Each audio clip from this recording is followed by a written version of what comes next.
英語聞き流しリスニング、英語テキストと MP3 ダウンロード、その他の物語はホームページからお聞きいただけます。88thpp.com 88thpp.com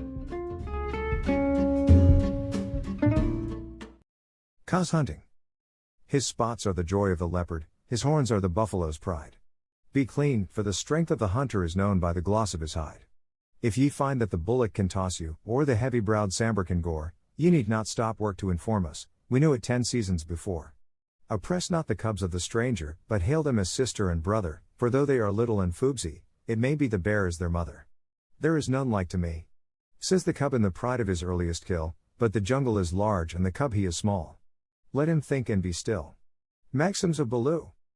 All that is told here happened some time before Mowgli was turned out of the Seeonee wolf pack, or revenged himself on Shere Khan the tiger. It was in the days when Baloo was teaching him the law of the jungle. The big, serious, old brown bear was delighted to have so quick a pupil, for the young wolves will only learn as much of the law of the jungle as applies to their own pack and tribe, and run away as soon as they can repeat the hunting verse, feet that make no noise, eyes that can see in the dark, ears that can hear the winds in their lairs, and sharp white teeth. All these things are the marks of our brothers except Tabaki the jackal and the hyena whom we hate. But Mowgli, as a man-cub, had to learn a great deal more than this. Sometimes Bagheera the Black Panther would come lounging through the jungle to see how his pet was getting on, and would purr with his head against a tree while Mowgli recited the day's lesson to Baloo. The boy could climb almost as well as he could swim, and swim almost as well as he could run. So Baloo, the teacher of the law, taught him the wood and water laws, how to tell a rotten branch from a sound one, how to speak politely to the wild bees when he came upon a hive of them 50 feet above ground, what to say to Mong the bat when he disturbed him in the branches at midday, and how to warn the water snakes in the pools before he splashed down among them. None of the jungle people like being disturbed, and all are very ready to fly at an intruder. Then, too, Mowgli was taught the stranger's hunting call, which must be repeated aloud till it is answered, whenever one of the jungle people hunts outside his own grounds. It means, translated, give me leave to hunt here because I am hungry. And the answer is, hunt then for food, but not for pleasure. All this will show you how much Mowgli had to learn by heart, and he grew very tired of saying the same thing over 100 times. But, as Baloo said to Bagheera, one day when Mowgli had been cuffed and run off in a temper, a man's cub is a man's cub, and he must learn all the law of the jungle. But think how small he is, said the Black Panther, who would have spoiled Mowgli if he had had his own way. How can his little head carry all thy long talk? Is there anything in the jungle too little to be killed? No. That is why I teach him these things, and that is why I hit him, very softly, when he forgets. Softly. What dost thou know of softness, old iron feet? Bagheera grunted. His face is all bruised today by thy softness. Ugh. Better he should be bruised from head to foot by me who love him than that he should come to harm through ignorance, Baloo answered very earnestly. I am now teaching him the master words of the jungle that shall protect him with the birds and the snake people, and all that hunt on 4 feet, except his own pack. He can now claim protection, if he will only remember the words, from all in the jungle. Is not that worth a little beating? Well, look to it then that thou dost not kill the man-cub. He is no tree trunk to sharpen thy blunt claws upon. But what are those master words? I am more likely to give help than to ask it. Bagheera stretched out one paw and admired the steel blue, ripping chisel talons at the end of it. Still I should like to know. I will call Mowgli and he shall say them, if he will. Come, little brother. My head is ringing like a bee tree, said a sullen little voice over their heads, and Mowgli slid down a tree trunk very angry and indignant, adding as he reached the ground, I come for Bagheera and not for thee, fat old Baloo. That is all one to me, said Baloo, though he was hurt and grieved. Tell Bagheera, then, the master words of the jungle that I have taught thee this day. Master words for which people? Said Mowgli, delighted to show off. The jungle has many tongues. I know them all. A little thou knowest, but not much. See, O Bagheera, they never thank their teacher. Not one small wolfling has ever come back to thank old Baloo for his teachings. Say the word for the hunting people, then, great scholar. We be of one blood, ye and I, said Mowgli, giving the words the bear accent which all the hunting people use. Good. Now for the birds. Mowgli repeated, with the kite's whistle at the end of the sentence. Now for the snake people, said Bagheera. The answer was a perfectly indescribable hiss, and Mowgli kicked up his feet behind, clapped his hands together to applaud himself, and jumped onto Bagheera's back, where he sat sideways, drumming with his heels on the glossy skin and making the worst faces he could think of at Baloo. There. That was worth a little bruise, said the brown bear tenderly. Some day thou wilt remember me.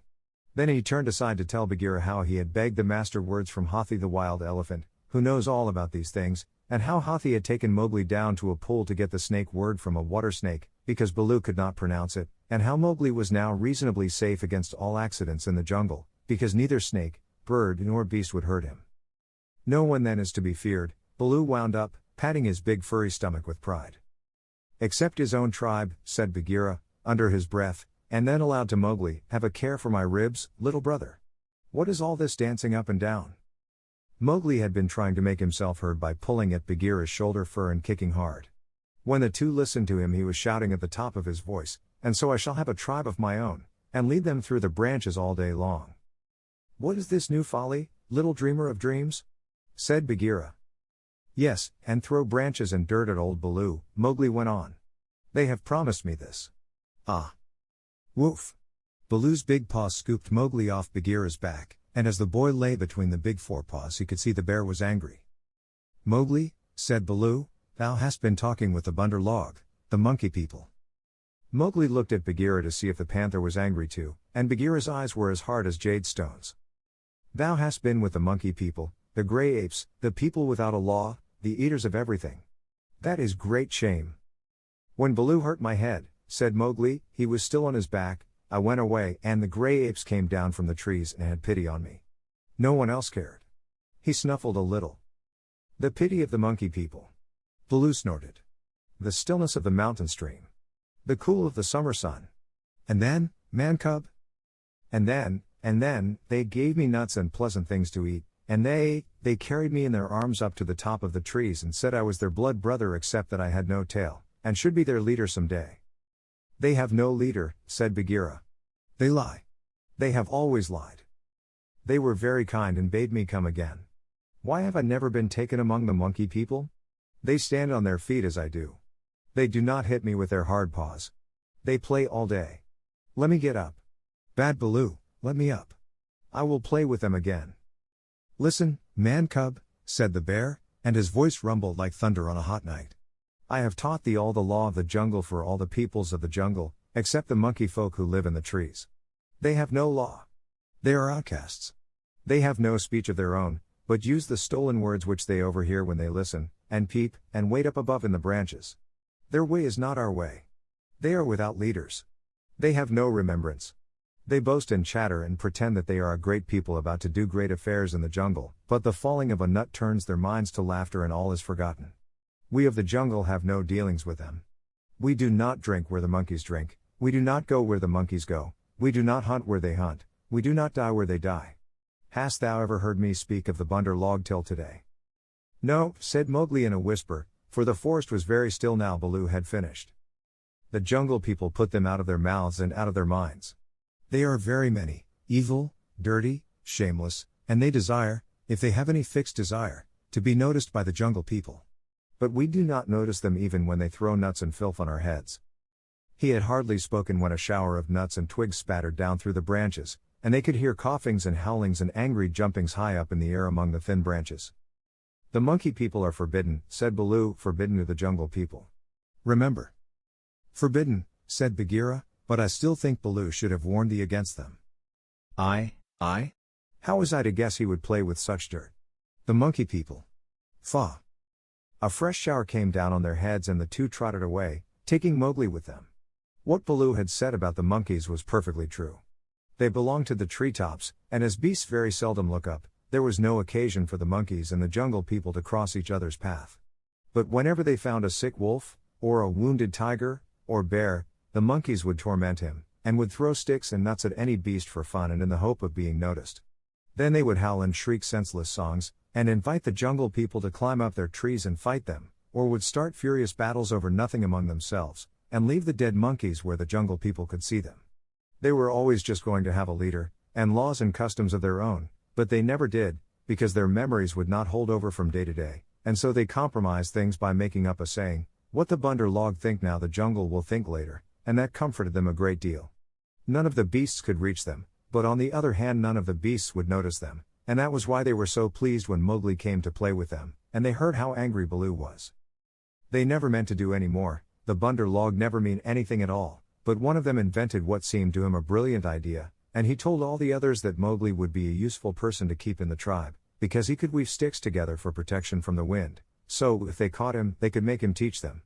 Of course Mowgli, as a woodcutter's child, inherited all sorts of instincts, and used to make little huts of fallen branches without thinking how he came to do it. The monkey people, watching in the trees, considered his play most wonderful. This time, they said, they were really going to have a leader and become the wisest people in the jungle, so wise that everyone else would notice and envy them. Therefore they followed Baloo and Bagheera and Mowgli through the jungle very quietly till it was time for the midday nap, and Mowgli, who was very much ashamed of himself, slept between the panther and the bear, resolving to have no more to do with the monkey people. The next thing he remembered was feeling hands on his legs and arms, hard, strong, little hands, and then a swash of branches in his face, and then he was staring down through the swaying boughs as Baloo woke the jungle with his deep cries and Bagheera bounded up the trunk with every tooth bared. The Bunder log howled with triumph and scuffled away to the upper branches where Bagheera dared not follow, shouting, "He has noticed us! Bagheera has noticed us! All the jungle people admire us for our skill and our cunning." Then they began their flight, and the flight of the monkey people through tree land is one of the things nobody can describe. They have their regular roads and crossroads, up hills and down hills, all laid out from 50 to 70 or 100 feet above ground, and by these they can travel even at night if necessary. Two of the strongest monkeys caught Mowgli under the arms and swung off with him through the treetops, 20 feet at a bound. Had they been alone they could have gone twice as fast, but the boy's weight held them back. Sick and giddy as Mowgli was, he could not help enjoying the wild rush, though the glimpses of earth far down below frightened him, and the terrible check and jerk at the end of the swing over nothing but empty air brought his heart between his teeth. His escort would rush him up a tree till he felt the thinnest topmost branches crackle and bend under them, and then with a cough and a whoop would fling themselves into the air outward and downward, and bring up, hanging by their hands or their feet to the lower limbs of the next tree. Sometimes he could see for miles and miles across the still green jungle, as a man on the top of a mast can see for miles across the sea, and then the branches and leaves would lash him across the face, and he and his two guards would be almost down to earth again. So, bounding and crashing and whooping and yelling, the whole tribe of Bunder log swept along the tree roads with Mowgli their prisoner. For a time he was afraid of being dropped. Then he grew angry but knew better than to struggle, and then he began to think. The first thing was to send back word to Baloo and Bagheera, for, at the pace the monkeys were going, he knew his friends would be left far behind. It was useless to look down, for he could only see the top sides of the branches, so he stared upward and saw, far away in the blue, Run the kite balancing and wheeling as he kept watch over the jungle waiting for things to die. Run saw that the monkeys were carrying something, and dropped a few hundred yards to find out whether their load was good to eat.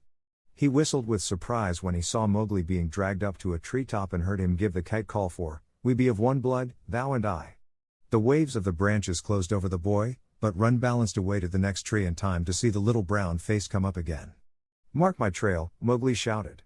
"Tell Baloo of the C&E pack and Bagheera of the Council Rock." "In whose name, brother?" Run had never seen Mowgli before, though of course he had heard of him. "Mowgli, the frog. Man cub they call me. Mark my trail." The last words were shrieked as he was being swung through the air, but Run nodded and rose up till he looked no bigger than a speck of dust, and there he hung, watching with his telescope eyes the swaying of the treetops as Mowgli's escort whirled along. "They never go far," he said with a chuckle. "They never do what they set out to do. Always pecking at new things are the Bunder log. This time, if I have any eyesight, they have pecked down trouble for themselves, for Baloo is no fledgling and Bagheera can, as I know, kill more than goats." So he rocked on his wings, his feet gathered up under him, and waited. Meantime, Baloo and Bagheera were furious with rage and grief.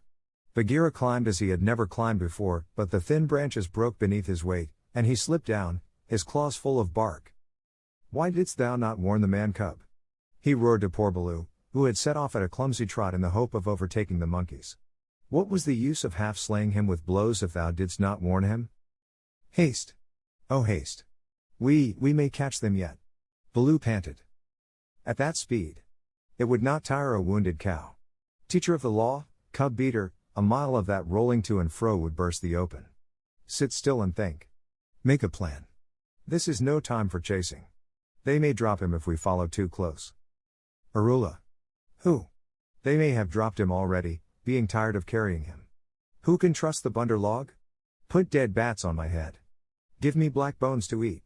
Roll me into the hives of the wild bees that I may be stung to death, and bury me with the hyena, for I am most miserable of bears. Arlala. Wahua. O Mowgli, Mowgli. Why did I not warn thee against the monkey folk instead of breaking thy head?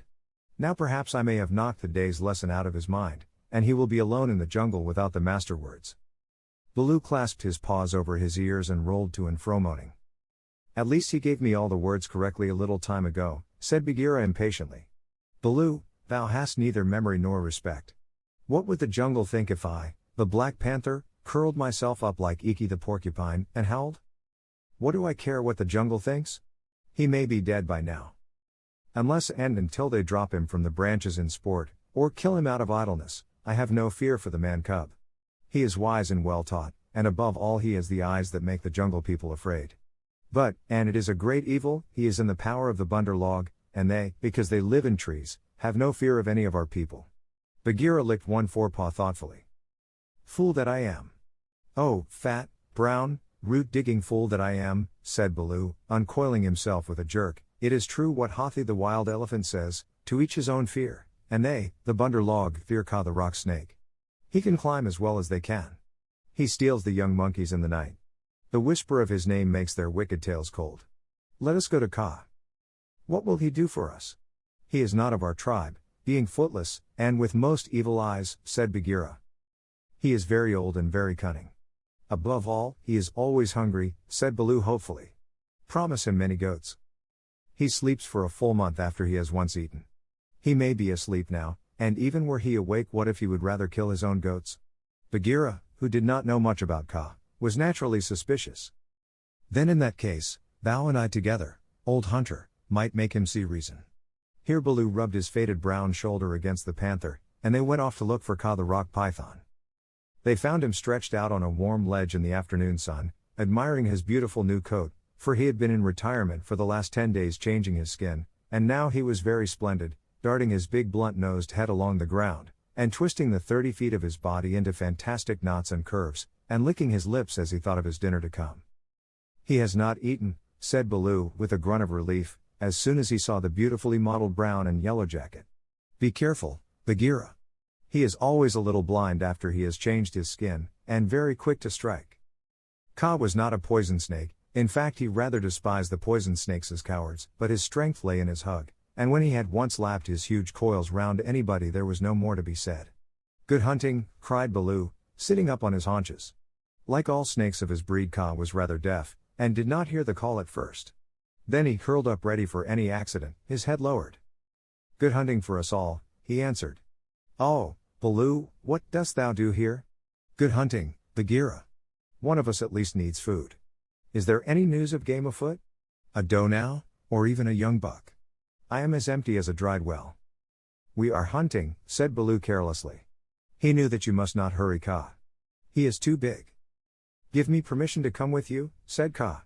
A blow more or less is nothing to thee, Bagheera or Baloo, but I have to wait and wait for days in a wood path and climb half a night on the mere chance of a young ape. Pshaw! The branches are not what they were when I was young. Rotten twigs and dry boughs are they all. Maybe that great weight has something to do with the matter, said Baloo. I am a fair length, said Ka with a little pride. But for all that, it is the fault of this new-grown timber. I came very near to falling on my last hunt, very near indeed, and the noise of my slipping, for my tail was not tight wrapped around the tree, waked the bunder log, and they called me most evil names. Footless, yellow earthworm, said Bagheera under his whiskers, as though he were trying to remember something. SSSSS. Have they ever called me that? Said Ka. Something of that kind it was that they shouted to us last moon, but we never noticed them.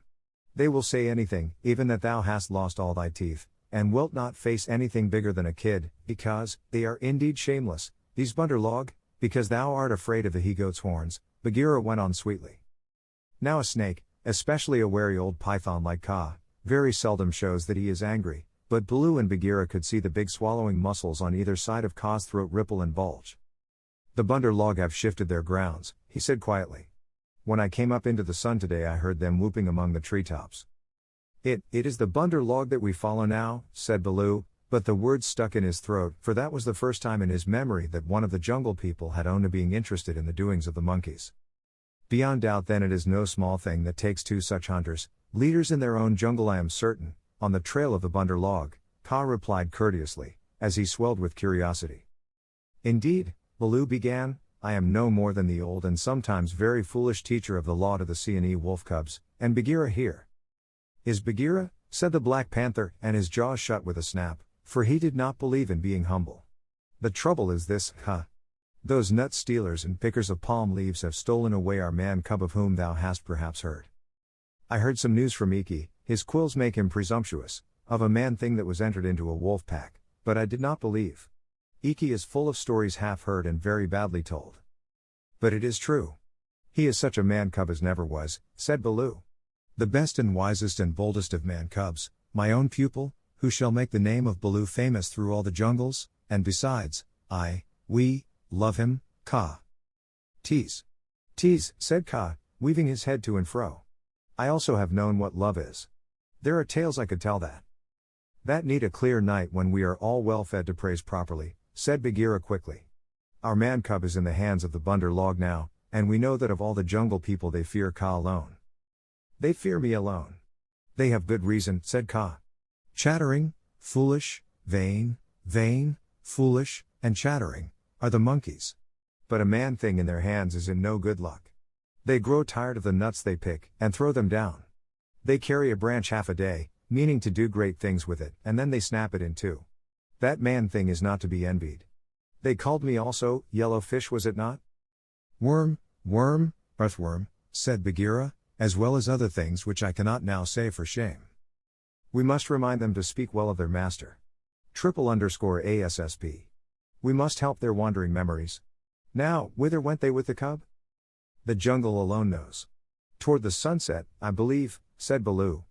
We had thought that thou wouldst know, Ka. I? How?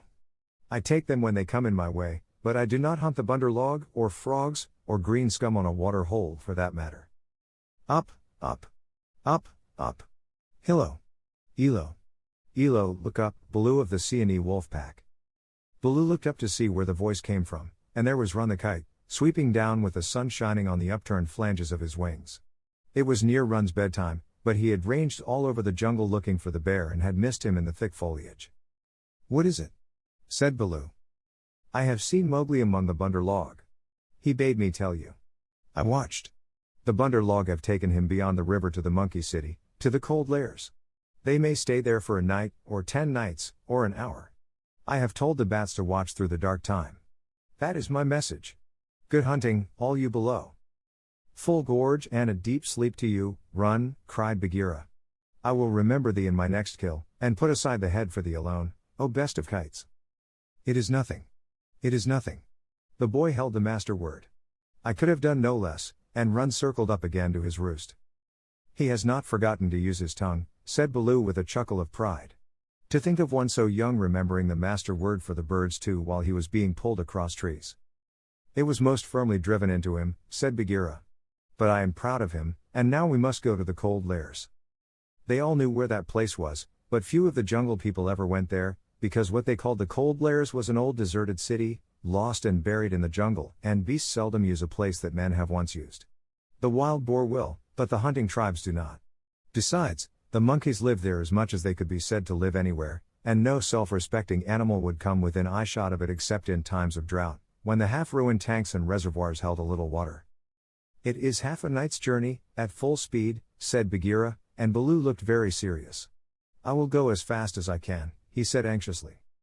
We dare not wait for thee. Follow, Baloo. We must go on the quick foot, Ka and I. Feet or no feet, I can keep abreast of all thy four, said Ka shortly. Baloo made one effort to hurry, but had to sit down panting, and so they left him to come on later, while Bagheera hurried forward, at the quick panther canter. Ka said nothing, but, strive as Bagheera might, the huge rock python held level with him. When they came to a hill stream, Bagheera gained, because he bounded across while Ka swam, his head and 2 feet of his neck clearing the water, but on level ground Ka made up the distance. By the broken lock that freed me, said Bagheera, when twilight had fallen, thou art no slow goer. I am hungry, said Ka. Besides, they called me speckled frog. Worm, earthworm, and yellow to boot. All one. Let us go on, and Ka seemed to pour himself along the ground, finding the shortest road with his steady eyes, and keeping to it. In the cold lairs the monkey people were not thinking of Mowgli's friends at all. They had brought the boy to the lost city, and were very much pleased with themselves for the time. Mowgli had never seen an Indian city before, and though this was almost a heap of ruins it seemed very wonderful and splendid. Some king had built it long ago on a little hill. You could still trace the stone causeways that led up to the ruined gates where the last splinters of wood hung to the worn, rusted hinges. Trees had grown into and out of the walls, the battlements were tumbled down and decayed, and wild creepers hung out of the windows of the towers on the walls in bushy hanging clumps. A great roofless palace crowned the hill, and the marble of the courtyards and the fountains was split, and stained with red and green, and the very cobblestones in the courtyard where the king's elephants used to live had been thrust up and apart by grasses and young trees. From the palace you could see the rows and rows of roofless houses that made up the city looking like empty honeycombs filled with blackness, the shapeless block of stone that had been an idol in the square where four roads met, the pits and dimples at street corners where the public wells once stood, and the shattered domes of temples with wild figs sprouting on their sides. The monkeys called the place their city, and pretended to despise the jungle people because they lived in the forest. And yet they never knew what the buildings were made for nor how to use them.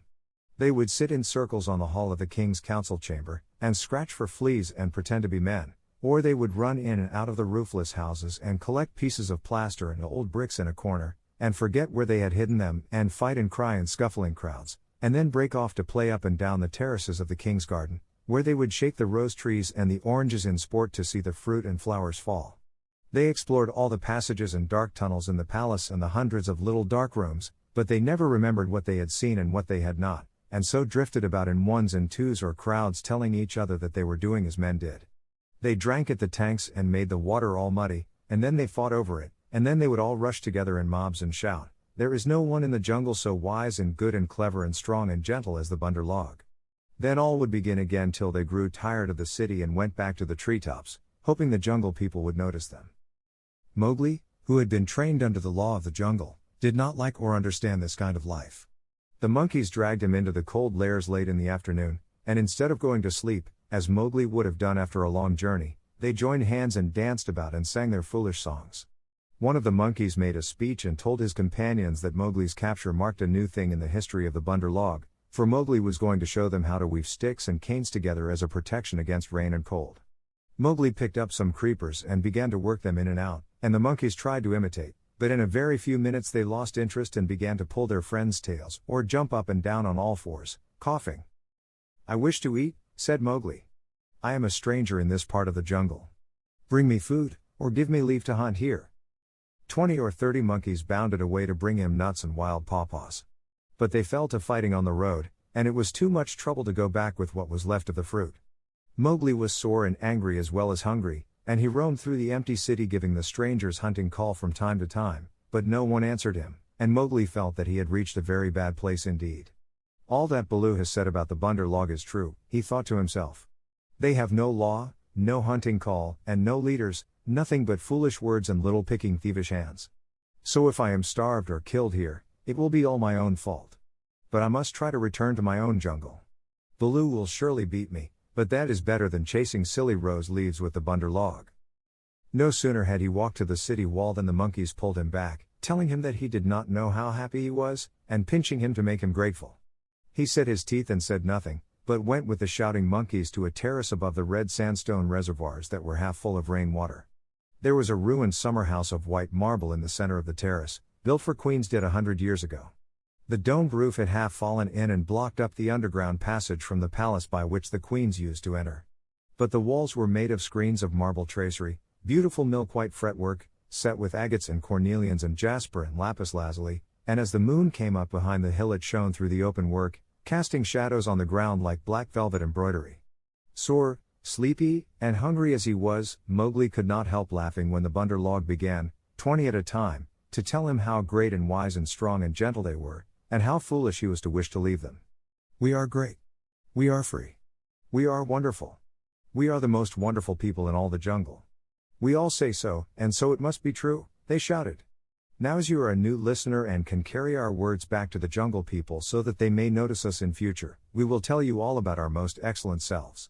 Mowgli made no objection, and the monkeys gathered by hundreds and hundreds on the terrace to listen to their own speakers singing the praises of the Bunder log, and whenever a speaker stopped for want of breath they would all shout together, "This is true, we all say so."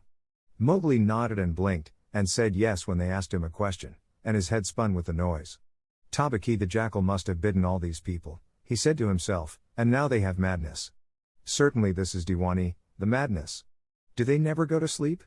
Now there is a cloud coming to cover that moon. If it were only a big enough cloud I might try to run away in the darkness. But I am tired. That same cloud was being watched by two good friends in the ruined ditch below the city wall, for Bagheera and Kaa, knowing well how dangerous the monkey people were in large numbers, did not wish to run any risks. The monkeys never fight unless they are 100 to 1, and few in the jungle care for those odds. I will go to the west wall, Kaa whispered, and come down swiftly with the slope of the ground in my favor. They will not throw themselves upon my back in their hundreds, but... I know it, said Bagheera. Would that Baloo were here, but we must do what we can. When that cloud covers the moon I shall go to the terrace. They hold some sort of council there over the boy. Good hunting, said Kaa grimly, and glided away to the west wall. That happened to be the least ruined of any, and the big snake was delayed a while before he could find a way up the stones.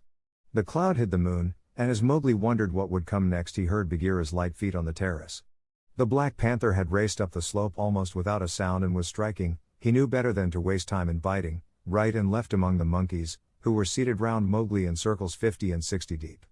There was a howl of fright and rage, and then as Bagheera tripped on the rolling kicking bodies beneath him, a monkey shouted, "There is only one here. Kill him! Kill!" A scuffling mass of monkeys, biting, scratching, tearing, and pulling closed over Bagheera, while 5 or 6 laid hold of Mowgli, dragged him up the wall of the summer house and pushed him through the hole of the broken dome. A man-trained boy would have been badly bruised, for the fall was a good 15 feet, but Mowgli fell as Baloo had taught him to fall, and landed on his feet. "Stay there," shouted the monkeys, "till we have killed thy friends, and later we will play with thee, if the poison people leave thee alive." "We be of one blood, ye and I," said Mowgli, quickly giving the snake's call. He could hear rustling and hissing in the rubbish all round him and gave the call a second time, to make sure. "Even so. Down hoods all," said half a dozen low voices. Every ruin in India becomes sooner or later a dwelling place of snakes, and the old summer house was alive with cobras. "Stand still, little brother, for thy feet may do us harm." Mowgli stood as quietly as he could, peering through the open work and listening to the furious din of the fight round the Black Panther, the yells and chatterings and scufflings, and Bagheera's deep, hoarse cough as he backed and bucked and twisted and plunged under the heaps of his enemies. For the first time since he was born, Bagheera was fighting for his life. Baloo must be at hand. Bagheera would not have come alone, Mowgli thought. And then he called aloud, "To the tank, Bagheera! Roll to the water tanks! Roll and plunge! Get to the water!" Bagheera heard, and the cry that told him Mowgli was safe gave him new courage. He worked his way desperately, inch by inch, straight for the reservoirs, halting in silence. Then from the ruined wall nearest the jungle rose up the rumbling war shout of Baloo. The old bear had done his best, but he could not come before. "Bagheera," he shouted, "I am here. I climb. I haste. Ahora! The stones slip under my feet. Wait my coming, O most infamous Bunder log."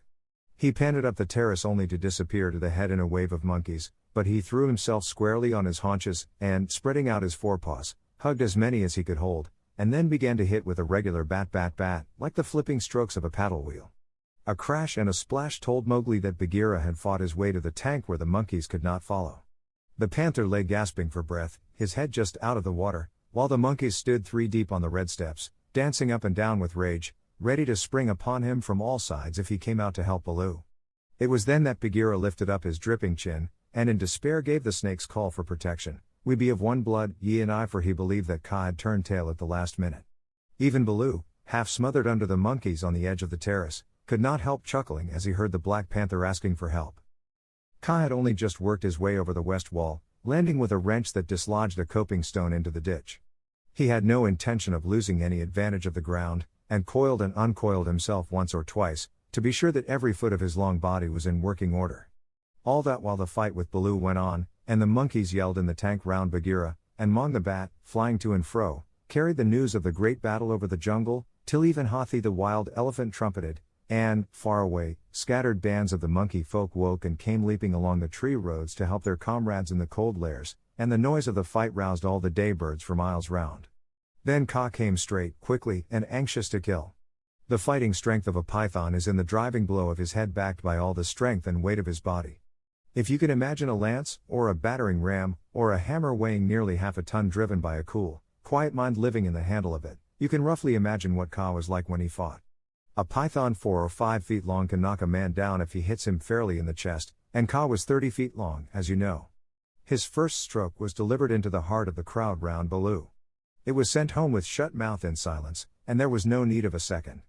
The monkeys scattered with cries of, Ka! It is Ka! Run! Run! Generations of monkeys had been scared into good behavior by the stories their elders told them of Ka, the night thief, who could slip along the branches as quietly as moss grows, and steal away the strongest monkey that ever lived, of old Ka, who could make himself look so like a dead branch or a rotten stump that the wisest were deceived, till the branch caught them. Ka was everything that the monkeys feared in the jungle, for none of them knew the limits of his power, none of them could look him in the face, and none had ever come alive out of his hug. And so they ran, stammering with terror, to the walls and the roofs of the houses, and Baloo drew a deep breath of relief. His fur was much thicker than Bagheera's, but he had suffered sorely in the fight. Then Ka opened his mouth for the first time and spoke one long hissing word, and the faraway monkeys, hurrying to the defense of the cold lairs, stayed where they were, cowering, till the loaded branches bent and crackled under them. The monkeys on the walls and the empty houses stopped their cries, and in the stillness that fell upon the city Mowgli heard Bagheera shaking his wet sides as he came up from the tank. Then the clamor broke out again. The monkeys leapt higher up the walls. They clung around the necks of the big stone idols and shrieked as they skipped along the battlements, while Mowgli, dancing in the summer house, put his eye to the screenwork and hooted owl fashion between his front teeth, to show his derision and contempt. Get the man-cub out of that trap, I can do no more, Bagheera gasped. Let us take the man-cub and go. They may attack again. They will not move till I order them. Stay you so, Ka hissed, and the city was silent once more. I could not come before, brother, but I think I heard thee call this was to Bagheera. I may have cried out in the battle, Bagheera answered. Baloo, art thou hurt? I am not sure that they did not pull me into 100 little beerlings, said Baloo, gravely shaking one leg after the other. Wow! I am sore. Ka, we owe thee, I think, our lives, Bagheera and I. No matter. Where is the manling? Here, in a trap. I cannot climb out, cried Mowgli. The curve of the broken dome was above his head. Take him away. He dances like Mao the peacock. He will crush our young, said the cobras inside. Ha, said Ka with a chuckle, he has friends everywhere, this manling. Stand back, manling. And hide you, O poison people. I break down the wall. Ka looked carefully till he found a discolored crack in the marble tracery showing a weak spot, made 2 or 3 light taps with his head to get the distance, and then lifting up 6 feet of his body clear of the ground, sent home half a dozen full-power smashing blows, nose first. The screen work broke and fell away in a cloud of dust and rubbish, and Mowgli leapt through the opening and flung himself between Baloo and Bagheera, an arm around each big neck. Art thou hurt? Said Baloo, hugging him softly.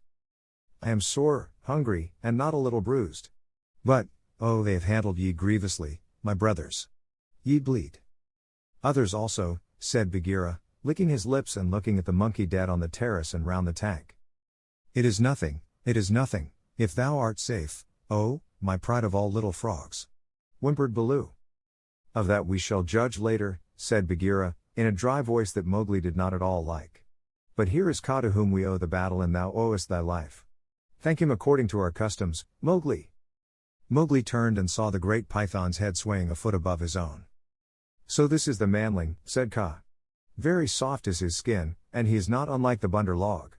Have a care, manling, that I do not mistake thee for a monkey some twilight when I have newly changed my coat. We be one blood, thou and I, Mowgli answered. I take my life from thee tonight. My kill shall be thy kill if ever thou art hungry, O Ka. All thanks, little brother, said Ka, though his eyes twinkled. And what may so bold a hunter kill? I ask that I may follow when next he goes abroad. I kill nothing, I am too little, but I drive goats toward such as can use them. When thou art empty, come to me and see if I speak the truth. I have some skill in these, he held out his hands, and if ever thou art in a trap, I may pay the debt which I owe to thee, to Bagheera, and to Baloo, here. Good hunting to ye all, my masters. Well said, growled Baloo, for Mowgli had returned thanks very prettily. The python dropped his head lightly for a minute on Mowgli's shoulder. A brave heart and a courteous tongue, said he. They shall carry thee far through the jungle, manling. But now go hence quickly with thy friends. Go and sleep, for the moon sets, and what follows it is not well that thou shouldst see.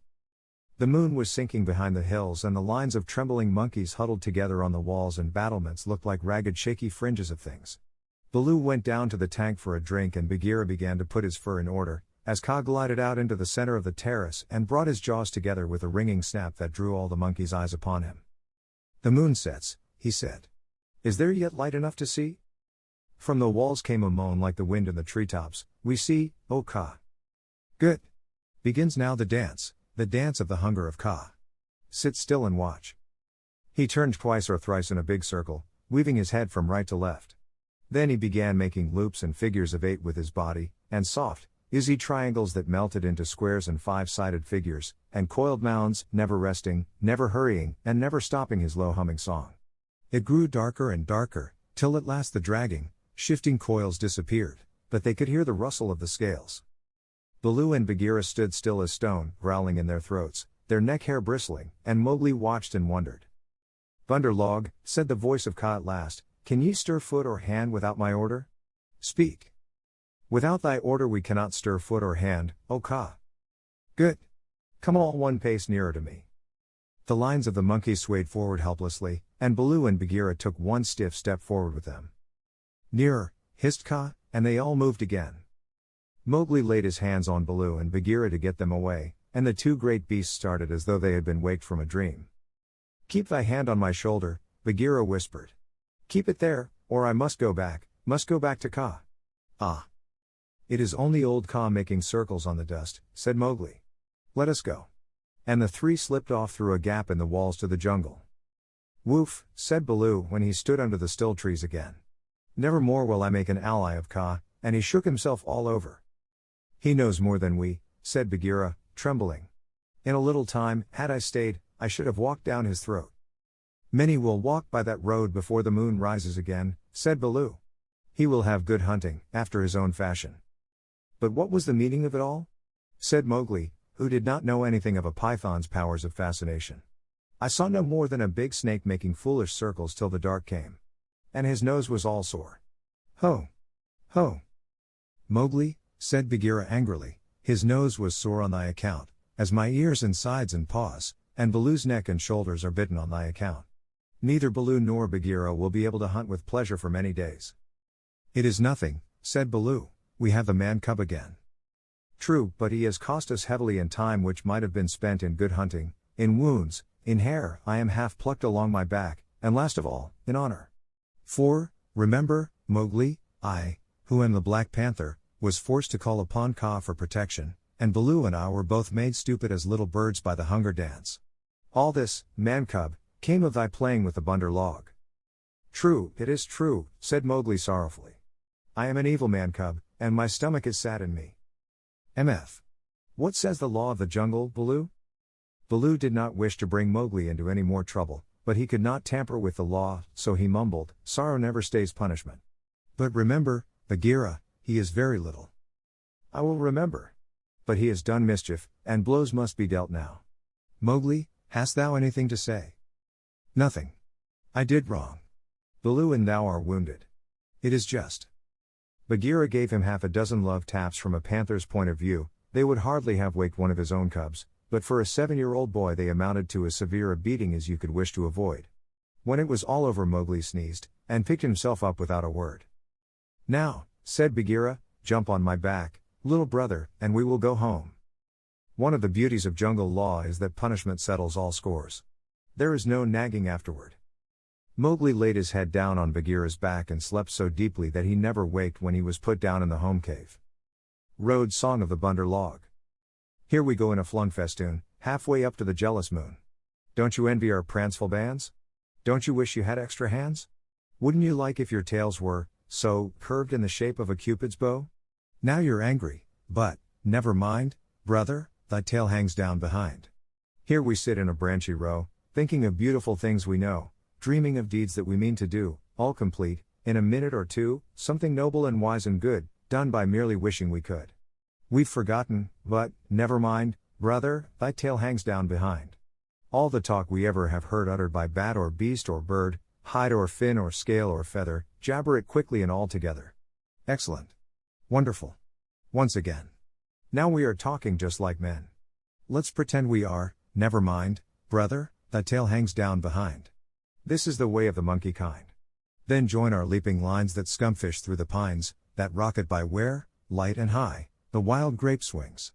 By the rubbish in our wake, and the noble noise we make, be sure, we're going to do some splendid things.